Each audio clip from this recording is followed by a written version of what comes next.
Sahabat-sahabat terkasih, ibu, bapak, mbak, mas, dan anak-anakku sekalian, selamat hari Minggu. Bagaimana kabarnya? Oh ya, selamat Hari Raya Pentakosta ya. Saya harap kita semua senantiasa dalam perlindungan dan kasih Tuhan sehingga kita sehat-sehat saja. Sahabat-sahabat terkasih, akhir-akhir ini kita sering mendengar satu istilah baru, yaitu the new normal. Kalau diterjemahkan, the new normal bisa berarti kenormalan baru atau tatanan normal yang baru. Nah, apa sih sebenarnya the new normal atau kenormalan baru ini? Gampangnya begini. Dulu, orang kalau pakai masker itu biasanya malas.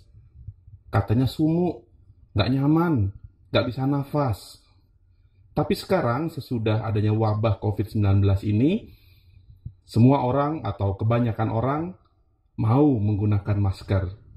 Masker yang dulu tidak biasa, sekarang menjadi biasa, menjadi normal. Itulah maksudnya kenormalan yang baru. Nah, sahabat-sahabat terkasih, begitu juga dengan kebiasaan-kebiasaan lain dalam hidup kita. Sering-sering cuci tangan, mandi sesudah pergi keluar, menjaga jarak satu dengan yang lain, dan juga sikap serta perbuatan-perbuatan lain yang baru muncul, baru menjadi normal ketika wabah ini terjadi.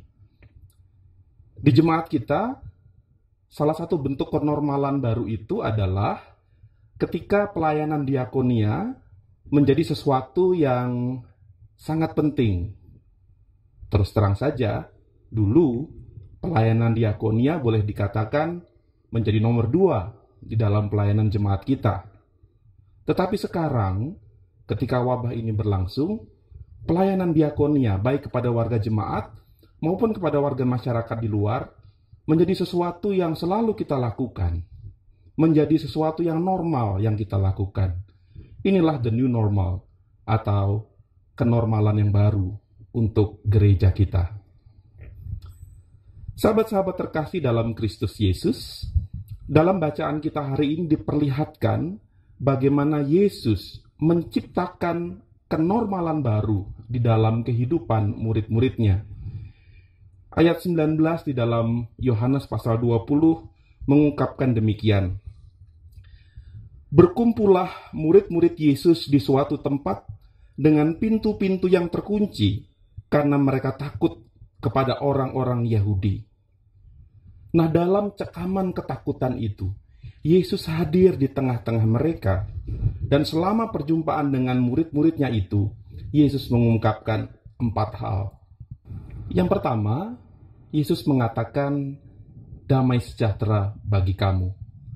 Ungkapan ini hendak memberikan afirmasi ke dalam batin para murid, bahwa realitas apapun, jika mereka memiliki damai sejahtera dalam hati mereka, realitas apapun akan bisa mereka pandang dengan kacamata yang positif.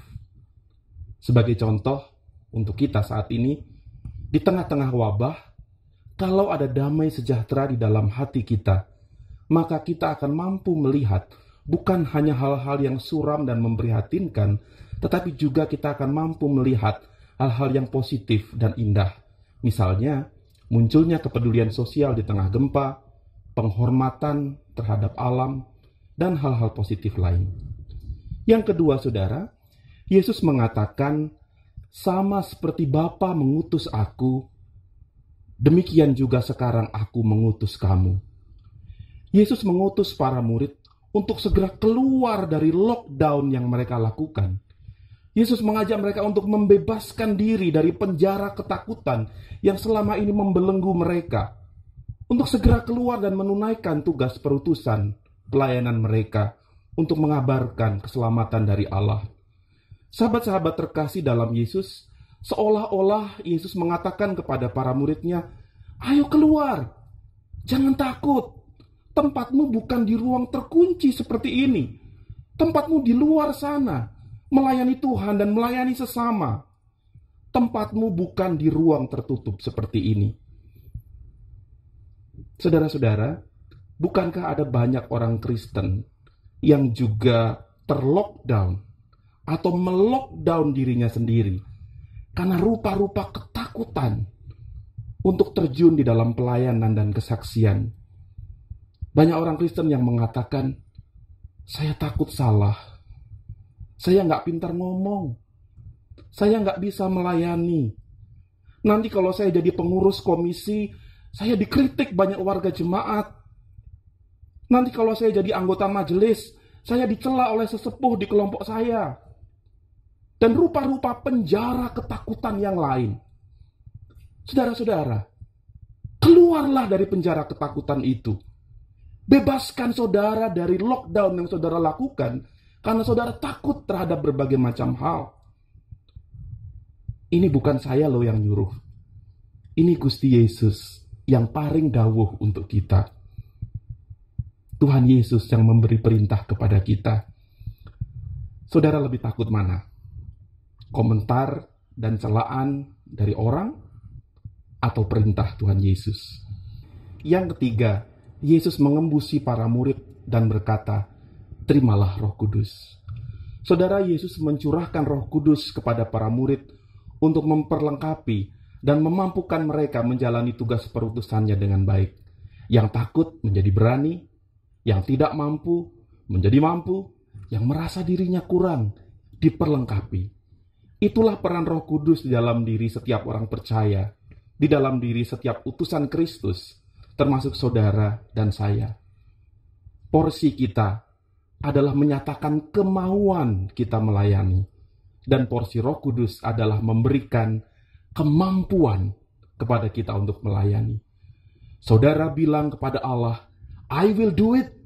Dan Roh Kudus akan mengatakan, I will make you do it. Sahabat-sahabat terkasih, yang keempat, Yesus menegaskan tujuan dari perutusan mereka. Yesus katakan, jikalau kamu mengampuni dosa orang, dosanya diampuni. Dan jikalau kamu menyatakan dosa orang tetap ada, dosanya tetap ada. Misi Allah yang Yesus emban di dunia ini dan yang diteruskannya kepada para murid adalah misi keselamatan, misi pengampunan dosa, misi pendamaian dan rekonsiliasi. Orang-orang Kristen diutus bukan untuk menegakkan hukum-hukum agama atau syariat. Orang Kristen diutus bukan untuk menjadi penilai, menjadi polisi agama, bahkan menjadi hakim bagi sesamanya. Orang-orang Kristen diutus untuk memberitakan keselamatan, untuk menyatakan pengampunan dosa, dan untuk melakukan pendamaian dan rekonsiliasi dengan sesamanya. Itulah yang semestinya menjadi misi gereja dari dulu, sekarang, dan seterusnya. Jadi saudara, kenormalan baru bagi para murid Yesus adalah dulunya mereka menjadi sekedar penonton dari pelayanan Yesus, tapi sekarang mereka menjadi pelaku. Dulu mereka sekedar murid, sekarang mereka menjadi rasul. Dulu komunitas mereka adalah komunitas pengikut, tapi sekarang komunitas mereka adalah komunitas para utusan.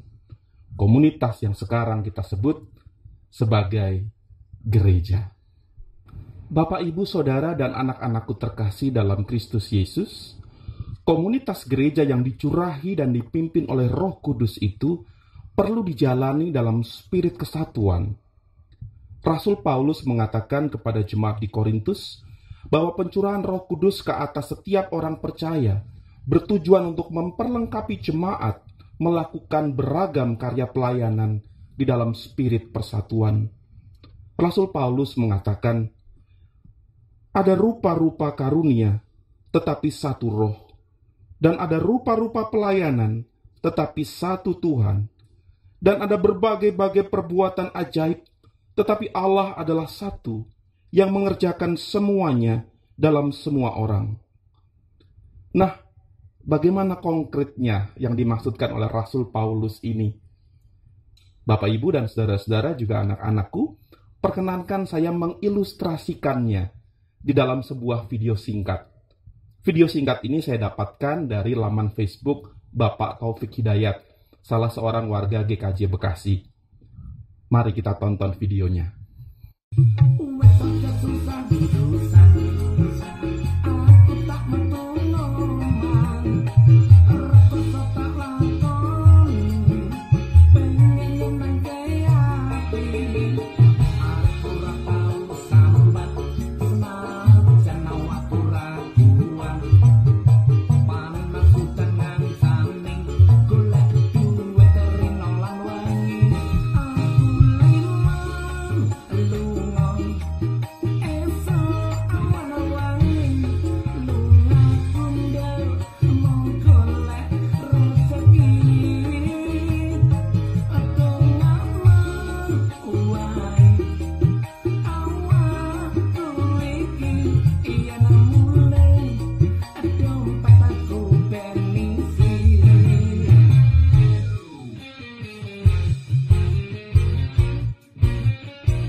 Gimana?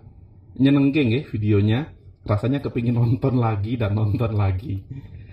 Bapak Ibu Saudara, video tadi menggambarkan proses sortir buah yang terjadi di sebuah pasar. Nah, pertanyaan saya Saudara, di antara orang-orang yang ada di video itu, yang mana yang menurut Saudara paling penting? Yang baju hijau, yang baju merah, atau yang baju biru? Kalau menurut saya, semua orang yang ada di video itu semuanya sama-sama penting. Orang yang berbaju hijau bertugas menerima buah lalu mengoperkannya kepada orang yang berbaju merah. Dan orang yang baju merah yang di tengah bertugas menyortir buah itu. Dan orang yang berbaju biru dan juga dua orang lain yang tidak terlihat kamera bertugas mengoper buah itu kepada orang lain atau menyusun buah itu dengan rapi. Masing-masing mengerjakan apa yang menjadi bagian dan tugasnya. Masing-masing sama penting, masing-masing dibutuhkan, dan mereka semua mengerjakan apa yang mereka lakukan dalam satu kesatuan, dan tujuannya satu, supaya buah-buah itu terpilah dengan baik. Nah, seperti itulah kira-kira pelayanan di gereja kita. Bapak Ibu yang ngeresakkan video singkat tadi, silahkan kontak saya via WA.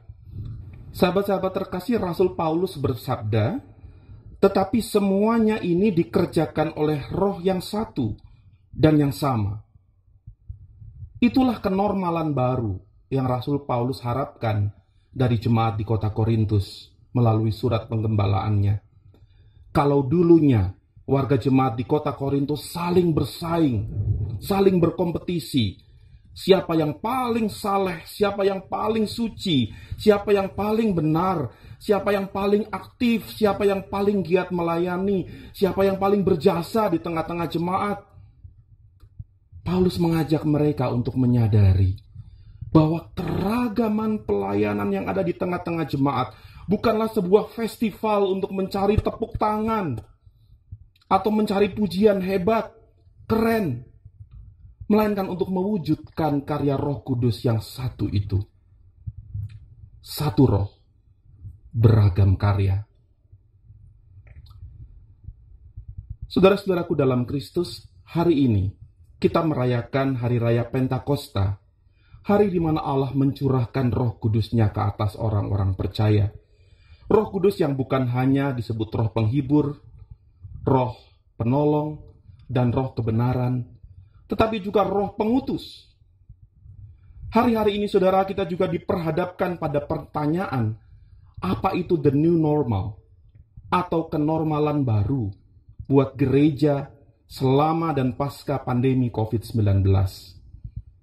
Apakah kenormalan baru itu berarti sekedar biasanya ibadah offline di gereja, sekarang ibadah online di rumah? Atau kalaupun nanti kita bisa beribadah lagi di gedung gereja, apakah kenormalan baru itu hanya sekedar datang ke gereja beribadah dengan kursi yang renggang-renggang, dengan memakai masker, dengan tangan yang dicuci dan suhu tubuh yang diukur terlebih dahulu? Mungkin iya, tetapi menurut saya kenormalan baru di tengah jemaat bukan hanya soal-soal itu, saudara. Belajar dari sabda Tuhan pada hari ini, kenormalan baru buat gereja di era pandemi ini adalah dimilikinya kesadaran dalam diri kita semua umat Tuhan bahwa kita diutus untuk mewartakan keselamatan dari Tuhan. Dan bahwa dalam menjalani perutusan itu, kita melakukannya melalui beragam karya. Ada dari kita yang bagiannya berkhotbah dan mengajar, serta melayankan sakramen. Ada dari kita yang bagiannya mendoakan. Ada dari kita yang bagiannya mengunjungi. Ada dari kita yang bagiannya membagi-bagi bantuan. Ada dari kita yang bagiannya adalah memberdayakan ekonomi warga jemaat. Ada dari kita yang bagiannya adalah mengelola jemaat, mengelola organisasi, mengelola administrasi dan keuangan jemaat. Kita semua mengerjakan bagian kita masing-masing. Dan pastinya tidak mungkin itu semua dikerjakan hanya oleh 1 atau 2 orang saja. Kalau gereja nekat menyerahkan semua pelayanan itu hanya kepada 1-2 orang saja, maka bisa dipastikan, saudara, bahwa gereja itu akan segera ambyar. Kita semua tanpa terkecuali harus, dan saya katakan sekali, harus ambil bagian di dalam pelayanan, di dalam beragam karya gereja Tuhan. Saudara punya talenta, saudara punya panggilan, begitu pula saya. Mari kita melayani bersama-sama sesuai panggilan yang Roh Kudus letakkan dalam batin kita. Satu roh, beragam karya. Selamat Hari Raya Pentakosta. Tuhan memberkati.